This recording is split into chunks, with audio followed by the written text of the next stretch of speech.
你这也没啥大毛病啊。回家呀，大葱、韭菜、生蚝，你可劲儿照，慢慢就好了。回去吧。行行行，大夫。250号，250号来没？大夫，我就是250号，你别喊了，我来了。哎呦我的妈！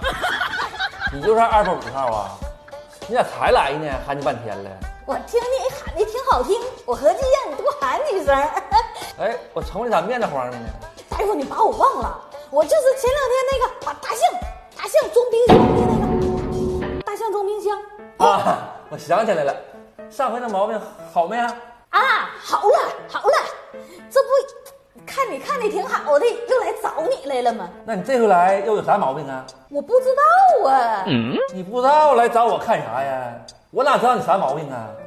我不知道，我才找你看的嘛。你不会看吗？你给我看看我啥毛病啊？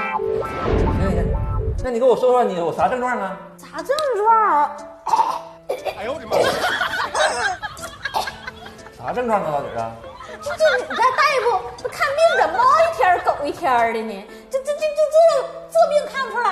说啥呢？啥玩意儿猫一天狗一天的？你上回看的是专家门诊，这回看的是普通门诊，能一样吗？那你看出来没呀？看出来了。行，你把嘴张开，我看看。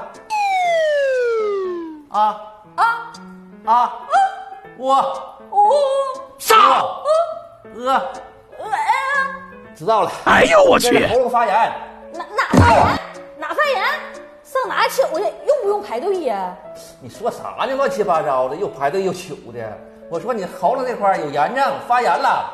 发炎啊？是，我是用喉咙发炎，我还用这唱歌呢。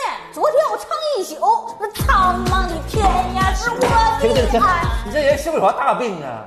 病的不轻啊你呀！你说这话我都不乐意听了。那我没有毛病，我能上你这儿来吗？哎呦我天，这暴脾气人！哎，我问你一下子，你抽不抽烟呢？啊，你看你这态度还行，别客气，大夫，我不抽烟，我不抽。那你能喝点酒不？哎呀，大哥呀，你说你这第2次见面，你也太客气了，又给我抽烟，又要请我喝酒的。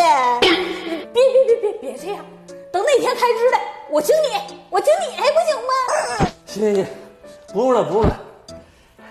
你还有哪不舒服啊？你这一说呀，我太感动了，我现在就心里不舒服啊，太难受了。行了，你也不用心里不舒服了，我也不用你请，你这嗓子啊，我给你开点消炎药，你回去啊吃完就好了。下回注意，不能这么再吵吵了，行吗？我请了，大哥呀！哎呀妈，那也太好了，那你请我呗。我请你。你请我，大夫？哎呀妈，大哥不用，那药也不用开了啊，就上楼下我整一个鸡架子，2瓶啤酒都行，啥病都好了。我等你啊，大夫。哎呦我的妈！还得我请你？哎呦我天哪！我上个班，我还搭顿饭。哎呦，这啥事儿啊？